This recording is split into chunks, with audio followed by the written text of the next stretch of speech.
এইবাৰ শিক্ষাৰ নামত বেপাৰত নামিছে এছাম শিক্ষক। টপাৰ পথাৰ হাইস্কুলৰ বিনামূলীয়া পাঠ্যপুথি বিক্ৰী কৰি নিলম্বিত প্ৰধান শিক্ষক।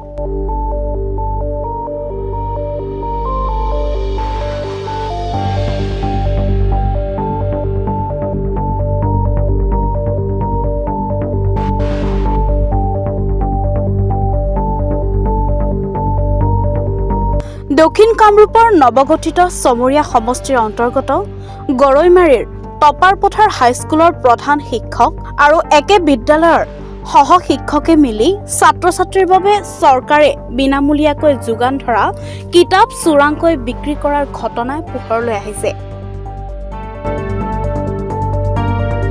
উক্ত ঘটনাৰ বাতৰি বিভিন্ন সংবাদ মাধ্যমত সম্প্ৰচাৰৰ পিছতে শিক্ষা বিভাগৰ ঊৰ্ধ্বতম কৰ্তৃপক্ষই ধুৰন্ধৰ শিক্ষক দুজনৰ বিৰুদ্ধে তাৎক্ষণিকভাৱে তদন্ত আৰম্ভ কৰে। উল্লেখযোগ্য যে টপাৰ পথাৰ হাইস্কুলৰ সকুৱা তথা ধুৰন্ধৰ প্ৰধান শিক্ষক ছাইদুল হুছেইন আৰু একে বিদ্যালয়ৰে শিক্ষক নজৰুল ইছলামে ছাত্ৰ ছাত্ৰীৰ বিনামূলীয়া কিতাপসমূহ ভঙাচিঙা ফেৰীৱালাৰ ওচৰত 10 মে'ত বিক্ৰী কৰিছিল।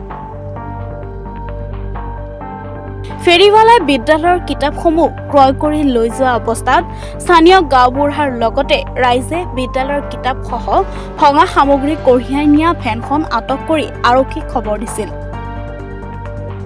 উক্ত ঘটনাৰ খবৰ পাই জোৰশিমুলু আৰক্ষী চকীৰ ভাৰপ্ৰাপ্ত আৰক্ষী বিষয়া পংকজ দাসৰ নেতৃত্বত আৰক্ষীৰ এটা দল ঘটনাস্থলীত উপস্থিত হৈ ভেনসহ 95 কিলোগ্ৰাম কিতাপ জব্দ কৰি আৰক্ষী চকীলৈ লৈ যায়। ঘটনা সন্দৰ্ভত স্থানীয় গাঁওবুঢ়াই জোৰশিমলু আৰক্ষী চকীত এখন এজাহাৰ দাখিল কৰে।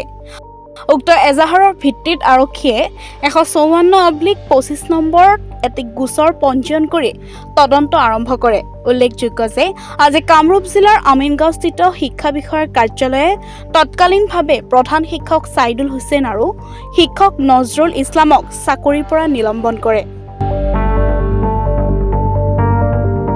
বকুৰ পৰা বুলবুল হুছেইনৰ ৰিপৰ্ট, ডি নিউজ আৰু ডি নৰ্থ ইষ্ট।